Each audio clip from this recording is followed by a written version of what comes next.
Lost Highways from History Colorado is made possible by the Sturm Family Foundation, proud supporters of the humanities and the power of storytelling for more than 20 years.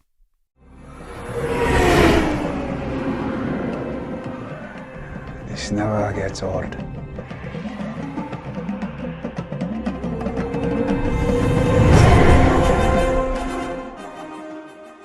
In the summer of 2018, Marvel released the much-anticipated superhero movie Black Panther. I have great things to show you, brother.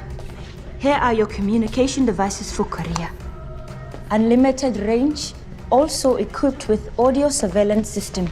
Check these out. If you haven't seen it, Black Panther tells the story of Wakanda, a hyper-advanced, technological utopia hidden in the heart of Africa and led by a superhero, King T'Challa. Though the Afrofuturist vision in Black Panther is fictional, the very idea of this self-determined, all-black utopian society clearly struck a chord. It was a huge hit around the world, and in 2018, it was the top-grossing film worldwide. Almost 2 years later, it still ranks as the 10th highest-grossing film of all time. Clearly, there's a huge demand for stories about powerful and complicated characters of color.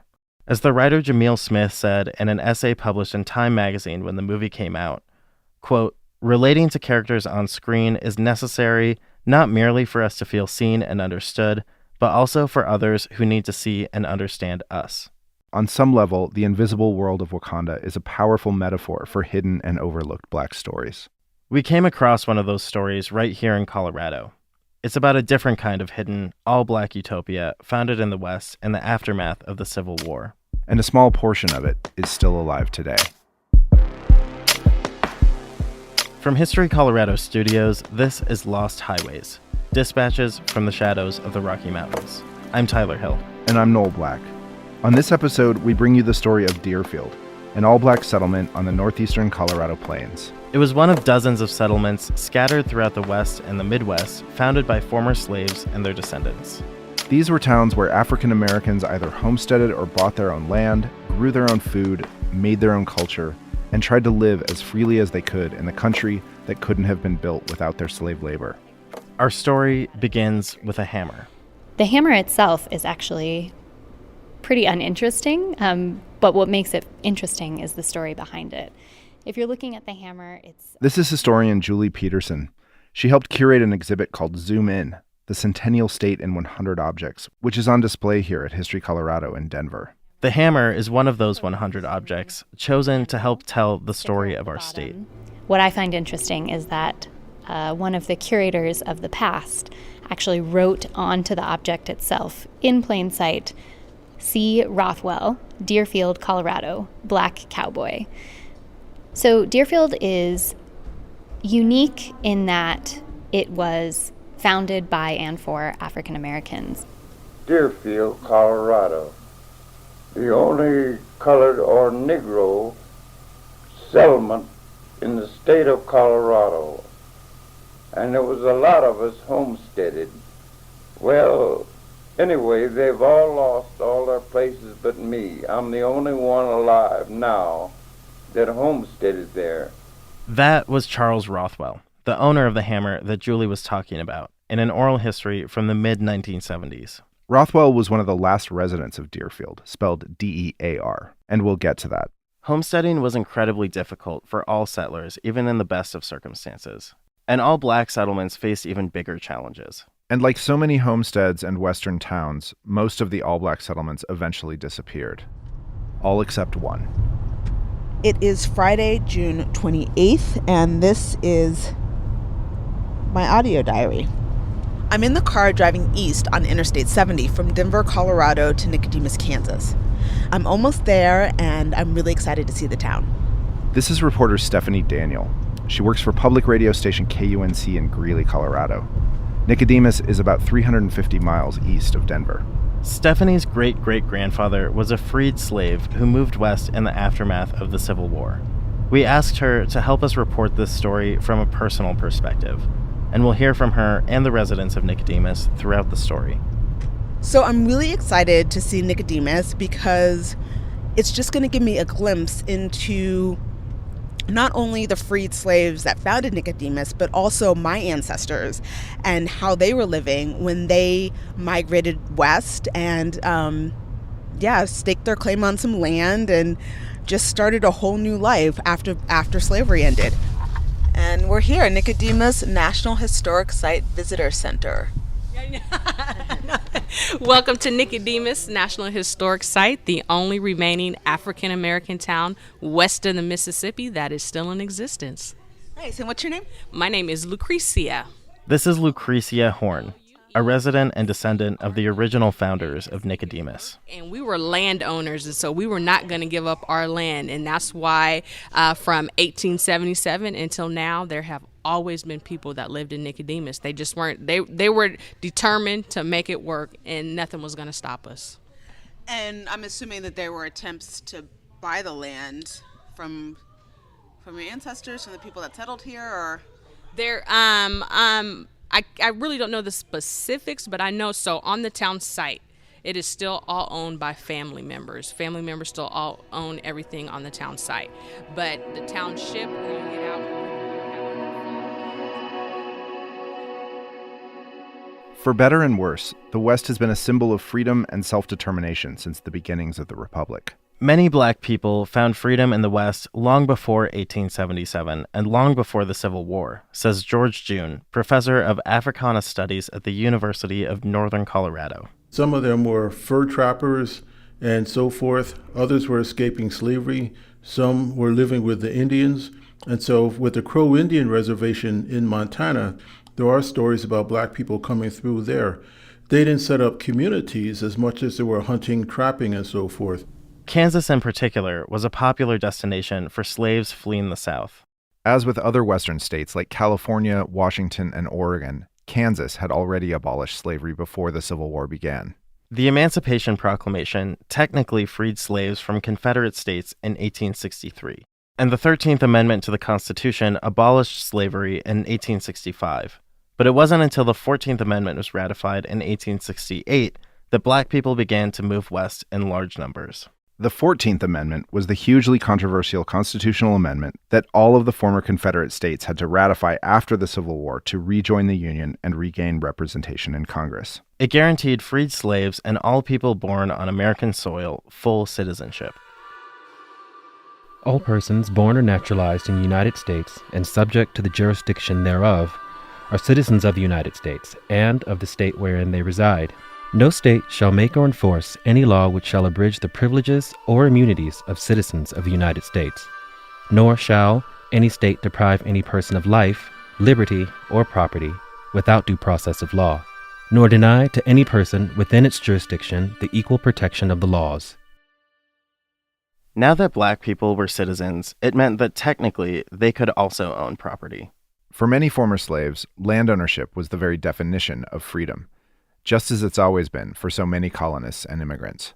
And as new citizens, black people were now entitled to take advantage of the Homestead Act, which granted any citizen who hadn't taken up arms against the government 160 acres of land. But owning property in the South had proved almost impossible. So they turned west. With more and more American Indians being forced onto reservations, new lands were opened up to homesteads. All you had to do was stake a claim, improve it, live on it for 5 years, and it was legally yours. Jake Friefeld, a research fellow at the Center for Great Plains Studies at the University of Nebraska, says that the promise of owning their own land was a huge part of what drew freed slaves west. We think that maybe if you count the families of those who succeeded and failed at homesteading, 26,000 black Americans moved into the Great Plains over the course of the homesteading period. The first mass migration of African Americans to the West began in the late 1860s and continued through the 1870s. These pioneering immigrants became known as exodusters. Yeah, the exoduster movement, of course, from the Bible book Exodus, it happened primarily after the Civil War. And many blacks wanted to leave the South and go someplace else because they'd been enslaved there. And then after the Civil War, the Southerners tried to reestablish slavery in some form or fashion. And so they were looking for other places to go to. Some of them were also lured by speculators and entrepreneurs with clever marketing schemes. Some got scammed by promises of freedom in the form of cheap plots of land in newly formed townships. But despite the fact that the land often had no water and poor soil, the homesteaders came anyway. You had black people wanting to own their own homes, own their own farms, and to take care of themselves and their community. And so they would go to places like Nicodemus, Kansas, and other places around the country, and they were looking for places that they could be physically safe, could educate their young ones, and so forth.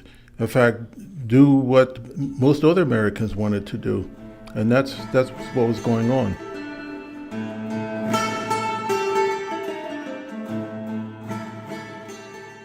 In Nicodemus, for as little as $5, former slaves were promised rich farmland and freedom from discrimination and Jim Crow laws that enforced segregation. Here's Angela Bates. She's the executive director of the Nicodemus Historical Society. She told Stephanie Daniel that Nicodemus was started by a white town speculator and a black homesteader. When they started recruiting people to move to Nicodemus, they focused their efforts on Kentucky. So they organized the town, named it Nicodemus after one of the African slaves that purchased his freedom in the United States, not after the biblical Nicodemus, but after the slave called Nicodemus who talked about a better time coming. And they said, come out, settle in an all-black town. You don't have to deal with the Jim Crow laws, the prejudice and discriminations. Come here. And so if you want to come, it'll cost you $5 to join the Nicodemus Town Company.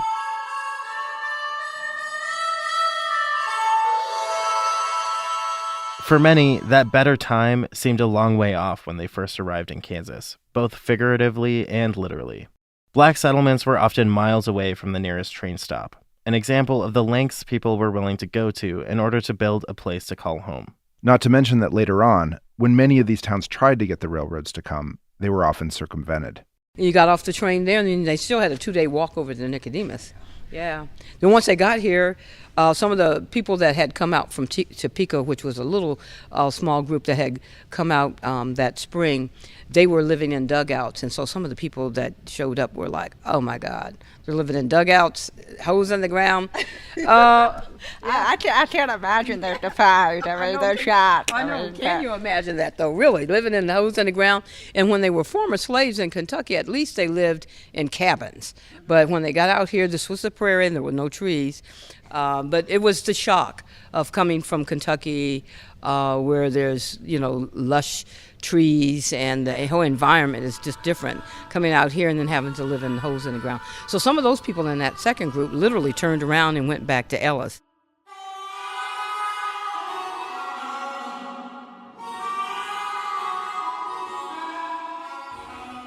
But the harsh conditions and arid land didn't stop the founders of settlements like Deerfield and Nicodemus. It was little to endure compared to the oppression they'd experienced in the South.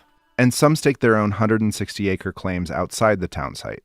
Here's LueCresea Horne in Nicodemus again. The thing that still gives me goosebumps that I love talking about is the Homestead Act. So they were really promoting that out here in Kansas. And so my people, I can go back to my great-great-great-great aunt who, through the Homestead Act, got her land. And so these folks are, I believe, about 13, 15 years removed for slavery. And she's a black woman, and she's a homesteader, and she has 160 acres. How awesome is that? Yeah. How awesome is that? Yeah, so actually I was doing some. Again, owning land and working it, whether it was buying a parcel in a township or staking a 160-acre claim under the Homestead Act, was seen by many as the greatest long-term guarantee of freedom and rights. Decades after the Exodusters founded all-black towns like Nicodemus, a man named Booker T. Washington would inspire another generation of African Americans to stake claims and work the land. Washington was a former slave who went on to found the Tuskegee Institute. It was an all-black college devoted to teaching vocational skills to black people. He also wrote the highly influential autobiography Up From Slavery. Here's George Junne again. Well, Booker T. Washington is a very controversial person for a lot of reasons. However, one of the more positive aspects was he told African Americans, own your own houses, own your own land. And that was a sign of freedom, to have money in your pocket and to be able to essentially tell anybody, get off my land, because it's mine.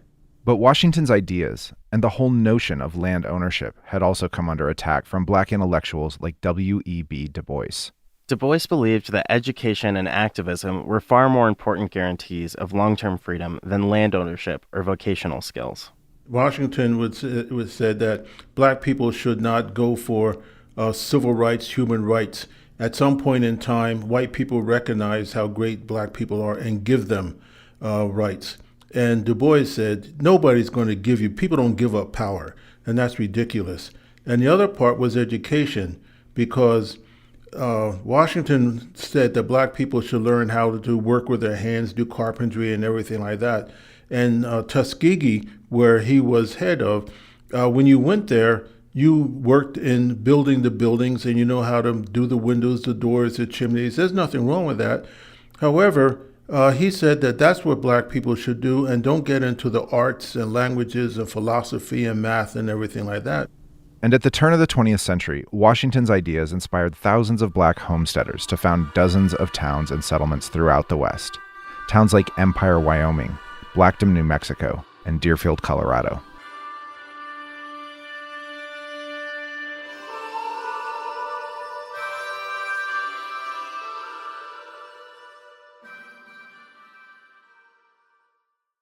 Support for History Colorado comes from the Coors Brewing Company. Coors is proud to sponsor Beer Here, Brewing the New West, now on view at the History Colorado Center in Denver. The exhibition features artifacts and insights that reveal why Coloradans today enjoy 360 breweries and counting. More than just a tale of ale, Beer Here is a story of Colorado, told over a few beers.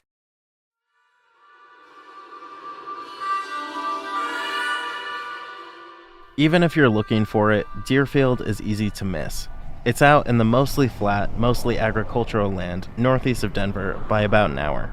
There's not much left of the former all-black settlement to see from Colorado Highway 34. There's a boarded-up filling station, a fenced-off lunchroom that's now falling into the ground, the shell of an old blacksmith shop, and a small granite marker recently erected to commemorate the site. Well, you're looking at the remnants, obviously, of... This is Dearfield, the founding town for the colony. This is Bob Brunswig. He's an emeritus professor of archaeology at the University of Northern Colorado, and he says he's become obsessed with the Dearfield site in his retirement. And he'd have to be obsessed. It's blazing hot out here in mid-June, even with the wind blowing. And it'll be even hotter when he comes back later this summer to excavate the site of another collapsed home that's been swallowed by a grove of thorny trees in an empty field further back from the road. The colony ultimately had over 5,000 acres of farmland. About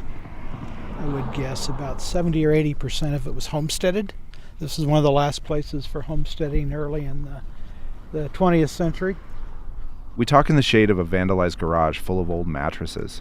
Then we walk through the weeds and rogue wheat stalks past the chain-link fence that surrounds the old lunchroom. Dr. Brunswig tells us the Dearfield site is in amazing shape compared to what's left of most of the other all-black settlements. And that's thanks in part to the Black American West Museum here in Denver, which now owns these buildings. But right now, it feels like more than a ghost town, like the ghosts themselves have left. We're on the very edge of the colony, on the northwest corner of it. The colony and this town were founded by Jackson, O.T. Jackson, Oliver Toussaint Jackson. Brunswig points to what's left of a brick chimney at the back of the crumpled lunchroom building. Where that chimney's located is where the founder of the site spent the last, about 7 or 8 years of his life. So it's kind of memorial to him. He died in 1948.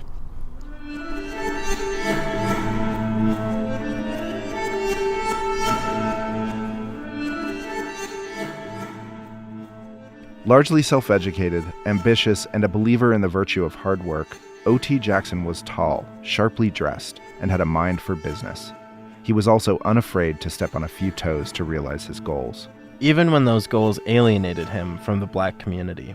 Here are Peggy Ford Waldo, historian and development curator at the Greeley Museum, and Professor George Junne, describing Dearfield founder Oliver Toussaint Jackson's early life. He was born to Hezekiah and Caroline Jackson, former slaves. He was born in Ohio in April of 1862 and was educated in Ohio. Yeah, O.T. Jackson was an entrepreneur from the beginning. When he was 14 years old, he became I would say, rather independent. He began by 1876 working in restaurants in the Cleveland, Ohio area. Then eventually becomes a caterer. He was associated with a number of restaurants, including a restaurant called the Vendome.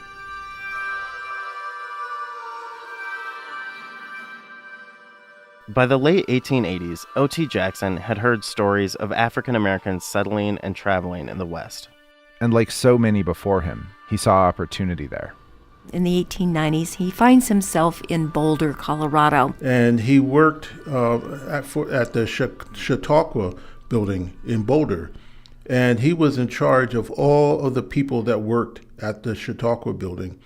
And he was always looking for some way to make money. Then, in 1895, while Jackson was catering in Boulder, Booker T. Washington gave his famous Atlanta Compromise address. The speech was widely covered in newspapers across the country, including many in Colorado. In it, Washington implored Black Americans to, quote, cast down your buckets where you are, and lift themselves up through manual labor and hard work without waiting for or demanding respect from white people. In his address, Washington said, quote, no race can prosper till it learns that there is as much dignity in tilling a field as in writing a poem. It was an incredibly deferential stance toward race relations at a time of extreme racial tension and continued lynchings, especially in the South. And again, Booker T. Washington believed that whites would eventually give Black people the respect and rights they deserved, but only once they demonstrated the virtue of their self-reliant work ethic.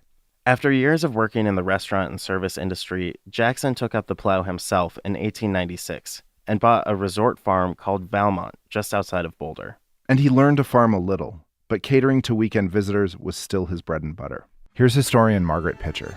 Valmont was a place where you went when you wanted to drink, which of course everybody did. He marketed the farm and its lakes as a picnic and recreation area. He held dances and he sold alcohol. And that was his first effort to do something that we would say would resemble Deerfield. But it didn't make it.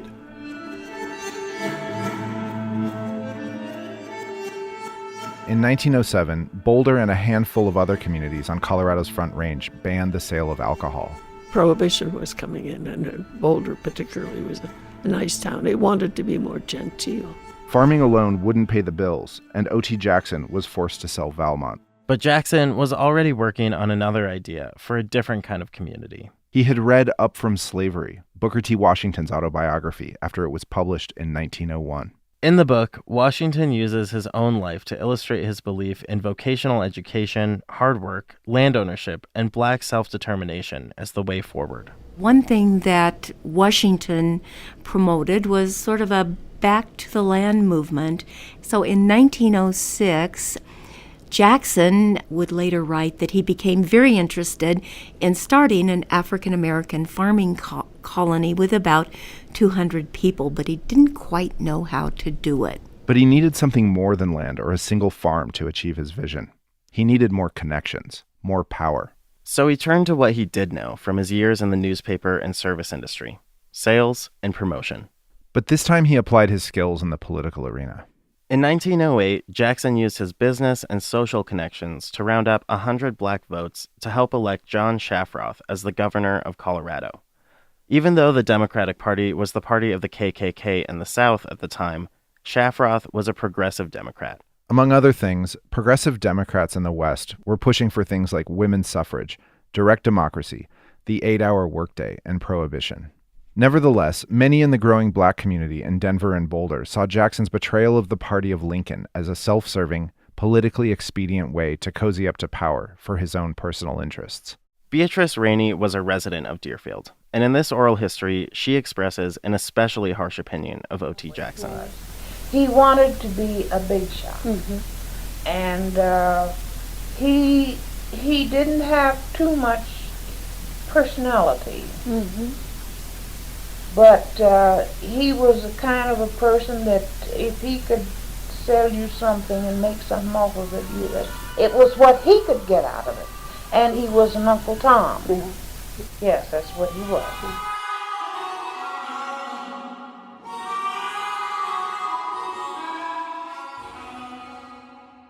But O.T. Jackson saw himself as a pragmatist. If working with white people meant he could advance himself and his race, then he was eager to work hard and do what was necessary. And his work for Shafroth paid off. And for those services rendered, Shafroth appointed Jackson as his messenger in the governor's office. And so this was a door of opportunity that opened to Jackson, who had always been somewhat of an entrepreneur and who moved easily between both the white and black social circles. It was a position of honor. It required great trust from the governor and enormous discretion on Jackson's part. And in return for his service, Jackson got exactly what he was hoping for. And Jackson was able to secure Governor Shafroth's help in taking advantage of the enlarged Homestead Act of 1909, which allowed individuals to apply for up to 320 acres of land in the more marginalized areas for homesteading. So he was able to use that and parlay some of that into getting the land that was homesteaded in what we call Dearfield. On June 7th, 1909, Oliver Toussaint Jackson had sent a letter to the editor of the Boulder Daily Camera in which he wrote, "No doubt you are fully aware of the fact that almost every door of opportunity for the employment of Negroes is fast closing on us, and soon we shall be necessitated to eke out an existence through our own channels. It has been said that the Negro has been freed and a citizen long enough to establish great religious and educational institutions. And now it is time for him to create some industrial and productive institutions to furnish employment for his own race. We cannot hope to survive as a race by depending upon other races to give us and our children employment always. We must create and give employment to our own.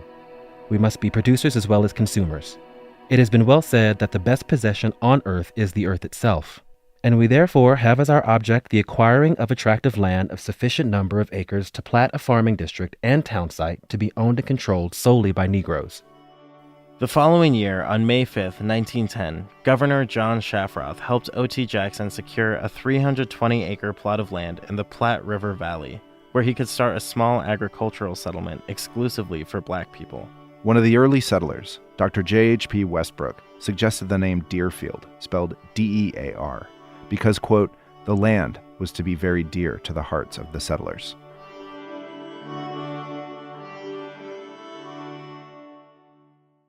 Support for History Colorado comes from Colorado State University. CSU embraces the critical role that History Colorado plays in preserving and telling the stories of our state and the West. As Colorado's land-grant university, CSU is proud to be a partner in programming and outreach statewide. As they celebrate 150 years of education, research, and service, CSU remains committed to preserving the past and creating a brighter future. Learn more at colostate.edu.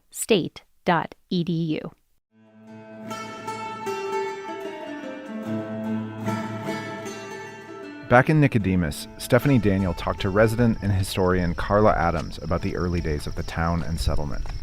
So do you have you heard any stories about, like, when they first came, when the first residents came and they settled the town, just kind of what they saw or their thoughts? Or Well, probably the most, which is a really, popular quote. They're out at a mound 4 or 5 miles south of here. And, so they're that close to Nicodemus, and they're looking out, and her husband, the people are saying, there's Nicodemus. And she's looking, and she's wanting to know, well, where is it? I don't see a town. There's nothing out there but fields. And so he says, you see the smoke coming out of the ground? That's Nicodemus. And, so they're living in dugouts. She was seeing the smoke from the dugouts. And so it was disappointing. In fact, it says that she began to cry. So, they weren't coming out here. The scenery wasn't what they were told, what they had been promised. And so for some, it was discouraging. Yeah, so... But they stayed. The Hickmans, they stayed and lived here in the area, and so they made it work, but it wasn't at all what they expected, and initially, again, disappointing. Though Dearfield was founded more than 30 years after Nicodemus in 1910, the first year was just as difficult. Bob Brunswig told us that just like Nicodemus, the first settlers at Dearfield were forced to live in dugouts. And there were just handful of people that did dugouts. You see that little rise over there? There's a canal right behind it. That's where they did some dugouts and put some canvases over the top and froze their tails off during the wintertime. Charles Rothwell was just 15 when he and his mother arrived in Deerfield in March 1911. He describes it in this oral history from the Denver Public Library. So when we got to Deerfield that morning, there was an awful blizzard. They had the worst blizzard they'd had there in several years. What month of the year was that? That was in March. Oh, boy. That was early part of March. Mm-hmm. And so we cooked on a stove there in an old boxcar with the horses, the hogs, guineas, chickens, and all.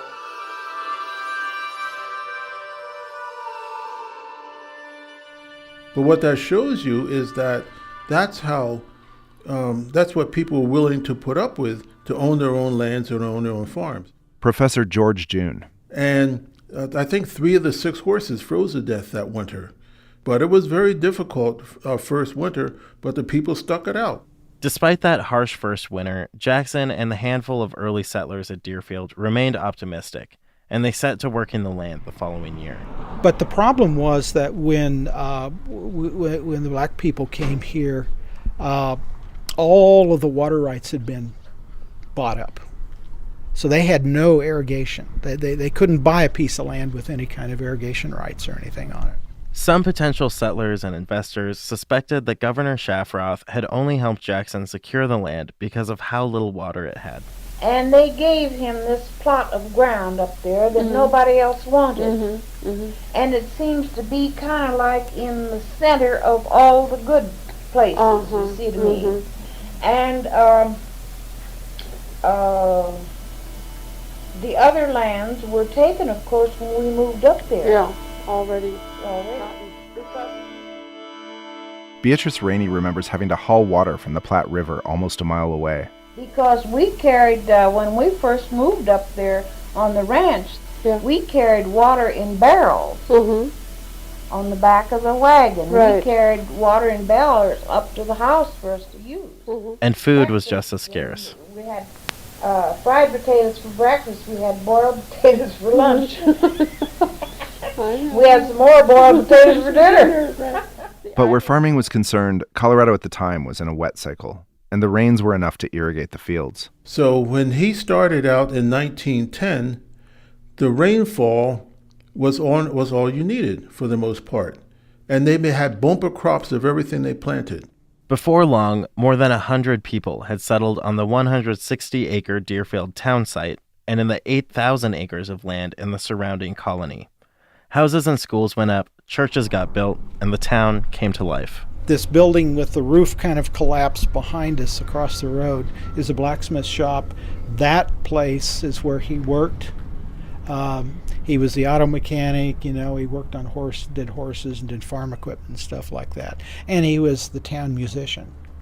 So he and his brother-in-law who lived with him, he played the fiddle and his brother-in-law played the mandolin, and they played at dances all the way around here. There was a dance hall, small dance hall here. This is Dr. Brunswick talking about a Deerfield resident named Squire Brockman. That he would, play the fiddle and they would have square dances and things like this. And he was kind of a shy guy. It was really kind of funny because the very little information that we have of people talking about him is that he was quiet. But he was a great musician. Adding to the prosperity of Deerfield in its first years, World War I drove commodity prices through the roof. But even with the almost immediate agricultural successes, few settlers could make a living at Deerfield. After some initial hostility, the residents built relationships with their white neighbors and were able to find extra work. And then in order to make a living, a lot of these black farmers got together and they bought farm equipment and they were doing harvesting for the farmers in the area. And they provided a lot of services. They did some farm labor, crop labor, and things like this for the established white farms. And so, the barriers were obviously still there, but they began to break down to a very large degree. Many others continued to commute back and forth to Denver during the week. That's pretty much a pioneer thing, in the West, period. where a lot of the men worked away from their farms because they couldn't make a living that way. So their family stayed there, and they did a lot of the work and everything. And the women took charge. This was a very strong women's community. This, says Brunswig, is an often overlooked aspect of Western American history. Basically, the American West in many places was built by the women because they were the backbone. And it wasn't that the men weren't contributing, it's just that in many cases the men, they had to provide that supplemental support to keep everything alive.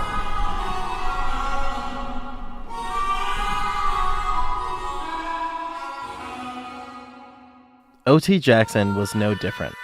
As Charles Rothwell noted in his oral history with Margaret Pisher, Jackson kept his job in Denver while he promoted and developed Deerfield. And he served under 4 different governors in the state capital at that time. O.T. Jackson did. And even when he was in Deerfield, Beatrice Rainey told Margaret Pisher in another oral history that Jackson was always more of a businessman. Oh, but he didn't even farm up there. He didn't have a farm or anything up there. He just ran businesses in the That's town. all he did. He had that store and that filling station and all. That's all he did. As a seasoned promoter, Jackson also knew he could leverage his position at the Capitol to attract new residents and investors. And he needed all the help he could get. Despite the fact that Deerfield is only 73 miles northeast of Denver, most of the would-be settlers had little or no money. But O.T. remained determined to welcome everyone. Here's an excerpt from a 1915 Western Farm Life article by O.T. Jackson, in which he recalled Deerfield's early days. The new settlers at Deerfield were as poor as people could be when they took up their homesteads. Some, while filed on their claims, did not have money enough to ship their household goods or pay their railroad fare. Some of them paid their fare as far as they could and walked the balance of the way to Deerfield. But once they got off the train, which was 5 miles away, many got lost. So Jackson began to hire locators. I began by making a charge of $14 to each locator for locating them, but I soon changed this and made no charge for locating. I was able to get assistance from the Union Pacific people who gave passes. I had my teams haul them out from Master Station to look at the land, gave lodging and meals free at my cabin, and in some cases loaned all or part of the money to pay the filing fees.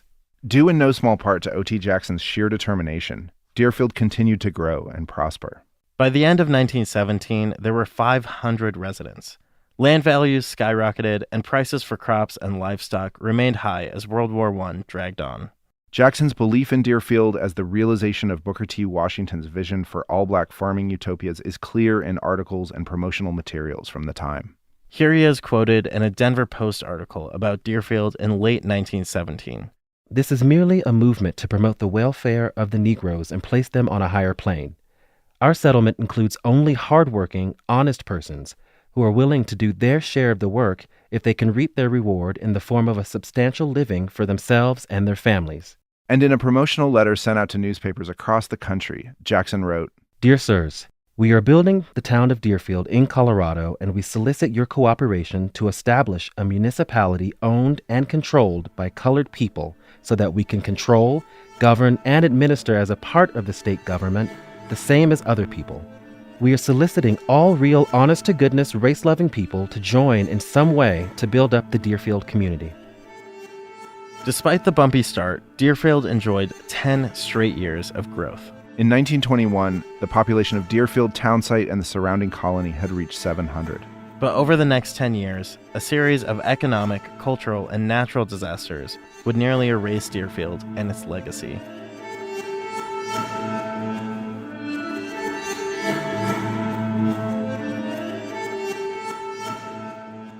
As with his earlier venture at Valmont, the forces that would ultimately erode O.T. Jackson's dream of black self-determination at Deerfield were almost entirely beyond his control. It began in late 1918 at the end of World War I when commodity prices crashed. Here's George Junne again. After World War I is over with, the prices bottom out of wheat and other kinds of things because it's not needed for the war effort. So a lot of farms went under right after World War I because of that. And there was another problem Jackson couldn't possibly have foreseen. when young African American troops began to return from the war. How you gonna keep them down on the farm after they've seen Paris? How you gonna keep them away? There's an old song that came out around World War I. How can you keep them down on the farm after they've seen Paris?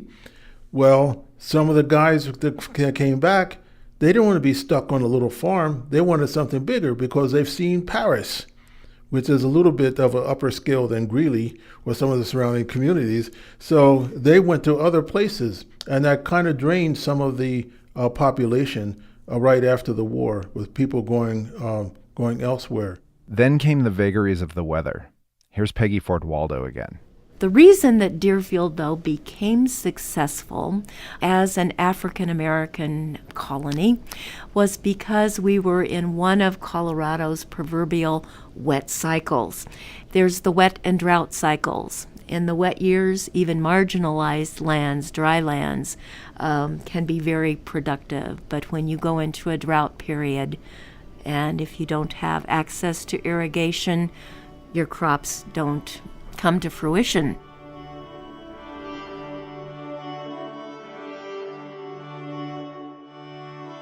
During Deerfield's first decade, Colorado had been at the tail end of one of its wet cycles. It coincided with the war years and the high price of crops.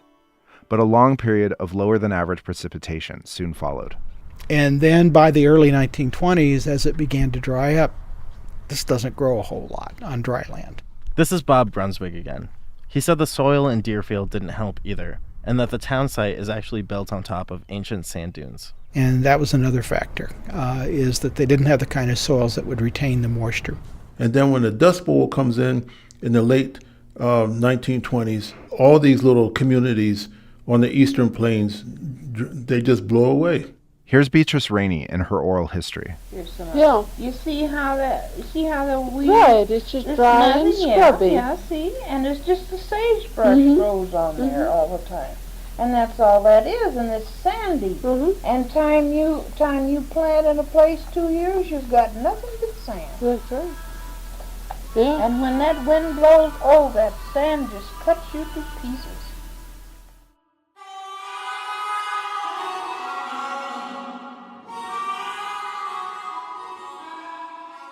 By the 1940s, there were only 4 residents left. Most of the hopeful colonists had moved to Denver. 2 of those people were the Grove brothers. They lived in one of O.T. Jackson's buildings with their father. And Jackson decided what he was going to do is try to start things all over again. So he hired the father to do some plowing. And with the plow that was pulled by either horses or mules, the plow broke away, and there's these great big tines on the thing. He got tangled up, and the tines went through his chest, and he died a few weeks or a couple months later, and that was Jackson's last effort. He just gave up pretty much after that. The following is from an oral history with Walker Groves. He remembers O.T. Jackson when he, his brother, and his father moved to Deerfield in the final years. A very impressive man, a tall, stately, business-fied man. I never did see him when he wasn't dressed up. Never. He impressed me as being a black man that had money. In the oral history, Groves explains how he came to respect Jackson while growing up in Deerfield. Well, for a kid 10 years old, it just sounded like he was lonely and he wanted somebody to come out there and be around him. But as I got grown older and viewed the situation, he was hoping that black people could catch a vision that they could do something for themselves, and he thought land is where they could help themselves. That's right. I'm sure that was his vision, but he couldn't get anyone to see it that way. My father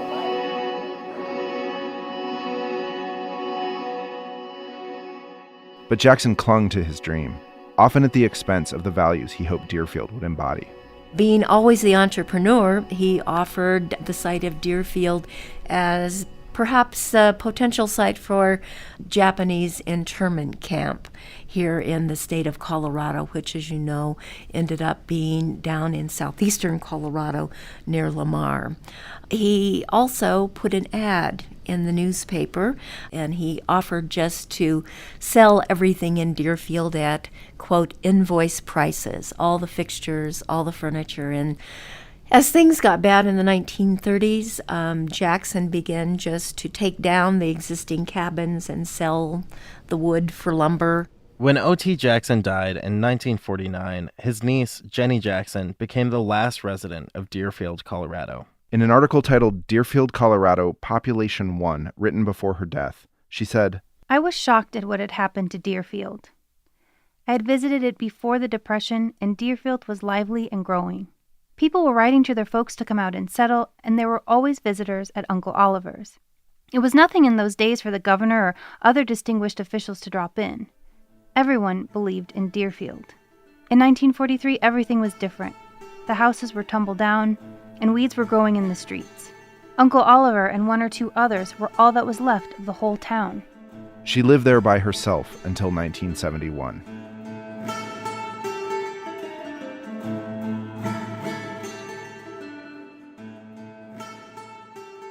Even though there were some differences, Nicodemus nearly suffered the same fate as Deerfield. And the town prospered until the mid-1880s when they thought they were going to get the railroad. And when the railroad didn't materialize and it went south of the river, and the little railroad camp, which they turned into a town called Bogue, named it after one of the engineers, that's when Nicodemus lost its economic base. Everybody that had businesses, pretty much everybody that had businesses in here, literally picked up their businesses and moved over there, and that just pulled the economic base out of Nicodemus. This is Angela Bates talking to Stephanie Daniel again.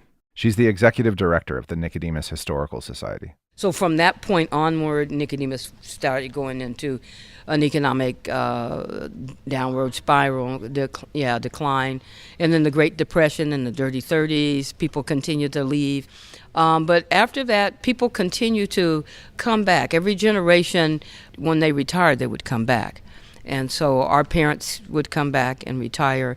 And so there's a bunch of us that have come back and retired. You know, some of us have always wanted to live here, so we kind of repopulate the town. Mm-hmm. Even though it's still... Stephanie asked LueCresea Horne why Nicodemus is still around. And you want to know why we're still here? Mm-hmm. Oh my goodness, because we had that tough grit and determination to make it work, and nothing was going to stop us. We asked the same question to Phyllis Howard, a park ranger at the Nicodemus Historical Site. Why is Nicodemus still around when it experienced so many of the same political, economic, and natural hardships as the other all-black towns? And one of the things that make Nicodemus a success is they work together. There was a group of people that came out around Georgetown, Lexington, Kentucky, and they were mostly related to one another. They knew each other, so they worked together with hard work and determination that made it work. And they stuck together, so that's the big difference. And in fact, some would tell you that is why Nicodemus survived, because that sense of family. We can work together, we stick this out, we can make it work, and that they did do.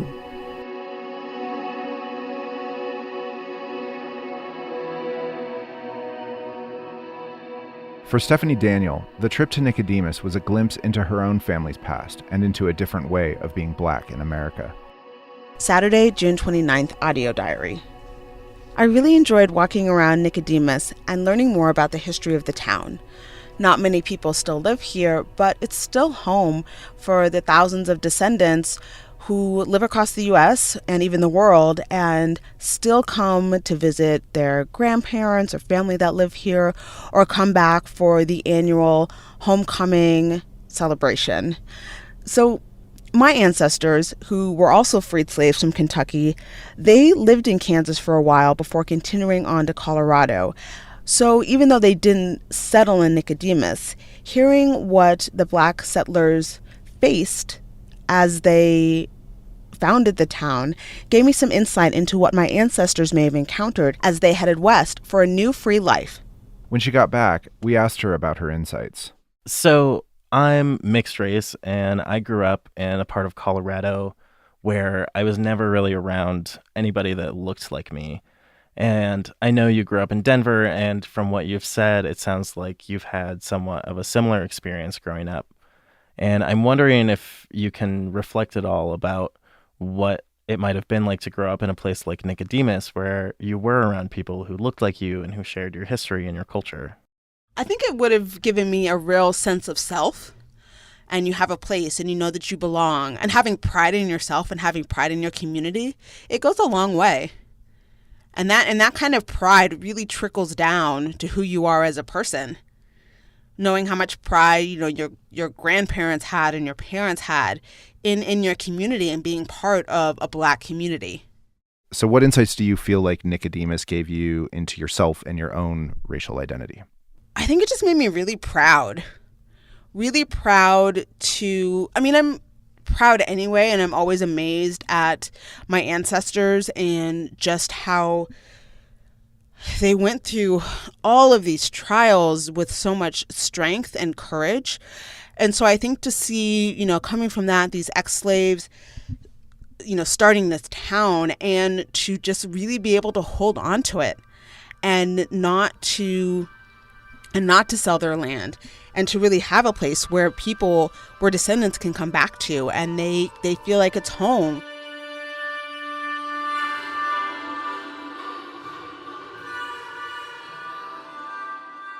Though Deerfield didn't quite make it as a living community, its legacy is one of self-determination, says Dr. Quintard Taylor. He's Emeritus Professor of History at the University of Washington and the author of In Search of the Racial Frontier, African Americans in the American West. It's the idea, very, very simple idea that's as old as humankind. How do we control our destiny? How do we control the resources that are in our communities? How do we make sure that we have the resources that we need to live full and rich lives? And that was the impetus, I think, for the people who went to Deerfield. That was the impetus for the people who went to Nicodemus, and indeed all of those towns. And there were literally hundreds of those towns all across America, including a few in the South. Dr. Taylor says that the need to create all Black towns and communities largely ended after segregation laws were dismantled during the Civil Rights Movement in the 50s and 60s. The struggle for self-determination then shifted to urban areas, where African Americans had to contend with poverty, redlining, and other discriminatory housing practices. Taylor says ghettos became the new all-Black communities. And so if that's the case, how do you get power in the ghettos? Stokely Carmichael talked about this a lot. He said, we need Black power. We're going to be in the ghettos. So how do we get control over those ghettos? How do we get control over those resources? Because the worst aspect of ghetto life is that the resources are controlled from outside. Dr. Taylor says that Black separatist groups like the Black Panther Party arose as a result of that struggle. And the struggle for self-determination continues with groups like Black Lives Matter. This, says Dr. Taylor, is why historical stories about all Black settlements and Afrofuturist superhero stories like Black Panther are so relevant. And I realize it's a movie, but to create the sense that there is a powerful African nation that's been hidden away, and obviously it was a fictional area in Africa, but I think the driving force behind this notion of this self-contained, self-controlled community, the driving force was the same driving force that led people to try to get to Nicodemus or Deerfield or any of the all-Black towns in Oklahoma and Texas, or even Mound Bayou in Mississippi. Control of resources and thus control over one's destiny.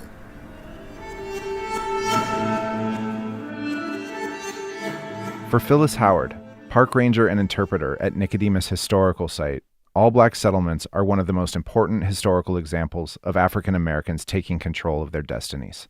She says that in some ways, Nicodemus is keeping that story alive. You have just come through 200 years of slavery, and now you have that freedom that this piece of land I'm standing on will be mine, and no one could come along and take it from me. In fact, you can now learn how to read and write. No one could take that from you. I call it the American dream.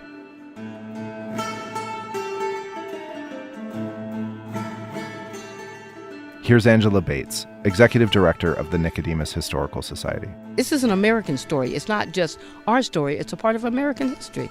And we represent what African Americans did with their freedom. You know, they started their own all-black towns. They didn't wait for reparations. They started their own all-black towns, and they created a town that they left for the generations to come. And we're here as stewards of it.